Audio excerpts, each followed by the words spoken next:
Lintas Barua sepekan kembali ke hadapan Anda. Ya pemirsa, selama Ramadan ini SDIT Al-Firdaus Banjarmasin melakukan karantina Al-Quran untuk angkatan kelima selama 20 hari. Ini untuk membiasakan anak mondok jika lanjut ke pesantren nantinya, hingga makin memperbaiki dan menambah hafalan Al-Qurannya, bahkan ada yang sampai 2,5 juz. Pada 4 hingga 23 Ramadan atau 15 Maret sampai 3 April, 102 siswa kelas 2 hingga 6 SDIT Al-Firdaus Banjarmasin yang berada di bawah Yayasan Bina Insan Madani mengadakan karantina Al-Quran. Ini merupakan tahun kelima karantina dilakukan agar selama Ramadan ini anak senantiasa dekat dengan Al-Quran, mengingat sekolah ini berbasis tahfiz. Selama 20 hari itu, siswa menjalani serangkaian kegiatan, khususnya tahsin atau memperbaiki bacaan, murajaah, mengulang kembali hafalan, hingga jiyadah atau menambah hafalan di samping kegiatan menarik lainnya. Atas kerja keras yang dilakukan anak, yayasan memberikan apresiasi berupa piala dan piagam penghargaan kepada anak saat penutupan karantina Al-Quran Rabu 3 April lalu selepas salat taraweh. Harapannya melalui kegiatan ini membuat anak lebih mandiri dan persiapan mereka memasuki pondok pesantren saat lulus sekolah dasar, dan orang tua di rumah tetap mengawasi serta membimbing anaknya agar senantiasa dekat dengan Al-Quran. Untuk karantina Al-Quran ini, alhamdulillah supaya membuat anak lebih mandiri lagi dan lebih siap lagi nanti untuk mondok. Karena alhamdulillah untuk karantina ini kita sampai 19 hari. Kelas berapa aja yang ikut nih? Untuk kelas ada yang paling muda yaitu dari kelas 2 SD sampai kelas 6 SD. Jadi mereka ini seni mondok ya. Oke. Jadi SMP biasanya mondoknya dari sini lah, di yayasan ya? Iya, biasanya yang SD di sini ada beberapa anak yang mondok lagi di sini dan ikut karantina itu untuk persiapannya. Apa aja nih selama karantina yang diajarkan kepada anak? Untuk di karantina kami ada beberapa yang diajarkan. Pertama tentang hafalan, kalau memang anaknya sudah bisa menghafal atau membaca. Kedua itu tahsin, kalau anak itu belum bisa membaca, akhirnya kami gunakan tahsin untuk supaya di dalam karantina ini bisa membaca Al-Quran. Yang ketiga yaitu tentang adab, jadi adab tentang makan pas berbuka puasa bareng, gimana adab makannya. Yang ketiga yaitu pembimbingan sholat. Oke, apa nih harapannya melalui karantina ini setelah anak 19 hari nih di sini nih?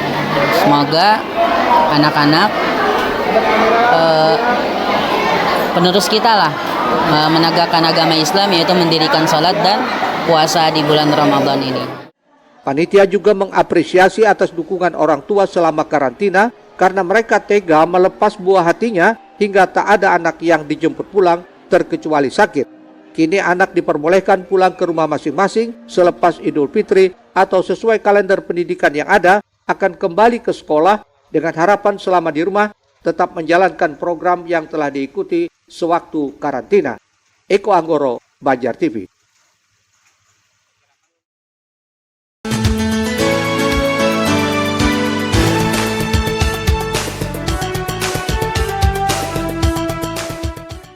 Berlandaskan sekolah tahfiz, Yayasan Bina Insan Madani ingin memaksimalkan setiap momen agar peserta didiknya selalu dekat dengan Al-Quran.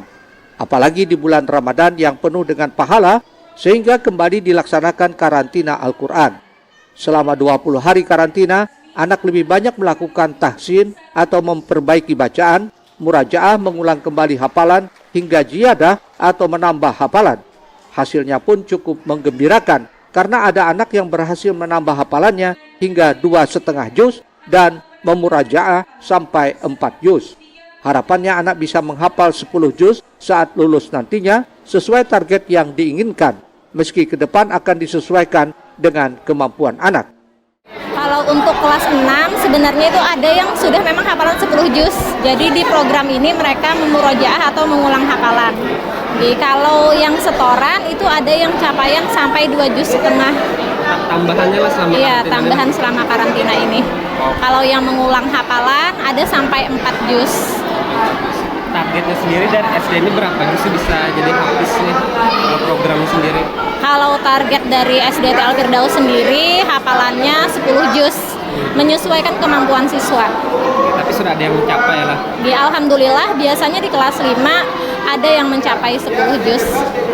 Dan dikuatkan di karantina nih lah. Iya, dikuatkan di karantina, dan kelas 6 mereka memurajaah atau mengulang hafalannya.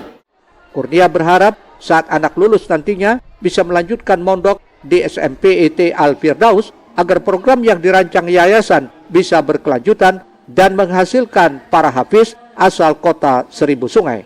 Erwin Yudanwari, Banjar TV.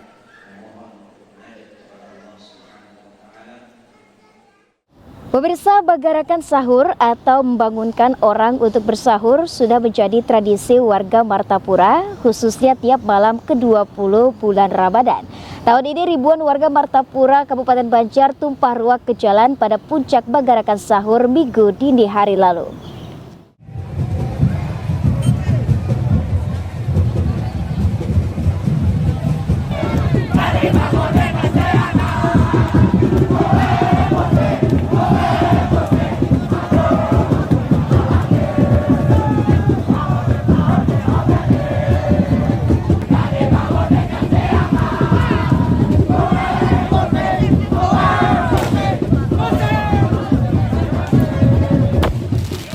Ribuan warga tumpah ruah mengikuti pawai bagarakan sahur, diadakan rutin setiap tahun di malam ke-20 bulan Ramadan.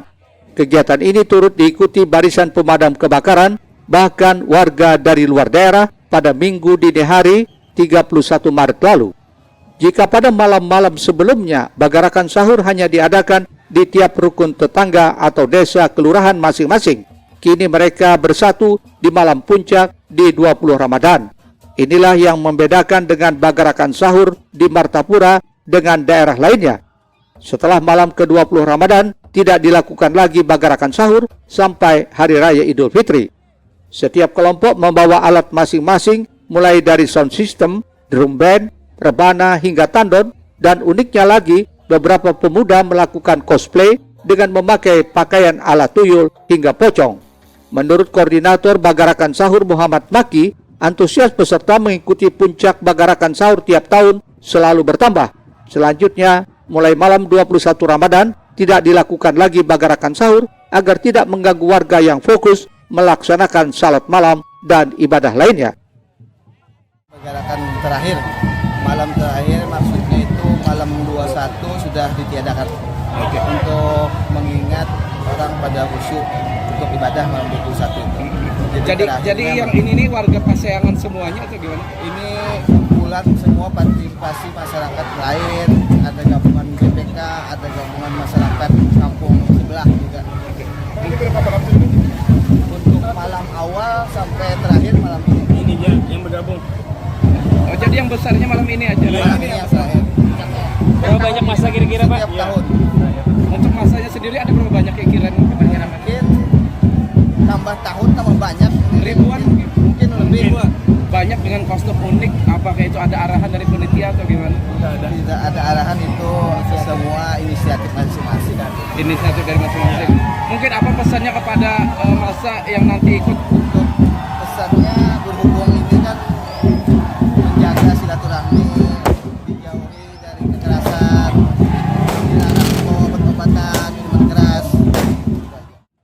Rute puncak bagarakan sahur diawali dari Simpang 4 Kelurahan Pasayangan atau depan Ponpes Darussalam Martapura menuju Jalan Pangeran Abdurrahman, Jalan Menteri 4, Jalan Batuah, Jalan Ahmad Yani, kemudian kembali ke titik awal. Ahmad Ramadhani, Banjar TV. Ya pemirsa, tuntas sudah perjumpaan kita dalam Lintas Bandung Sepekan edisi Minggu 7 April 2024. Saya Mirat Nahar beserta tim redaksi undur diri dari hadapan Anda. Jaga kesehatan, selamat menjalankan ibadah puasa Ramadan untuk Anda yang menjalankan. Selamat berakhir pekan. Wassalamualaikum warahmatullahi wabarakatuh dan sampai jumpa.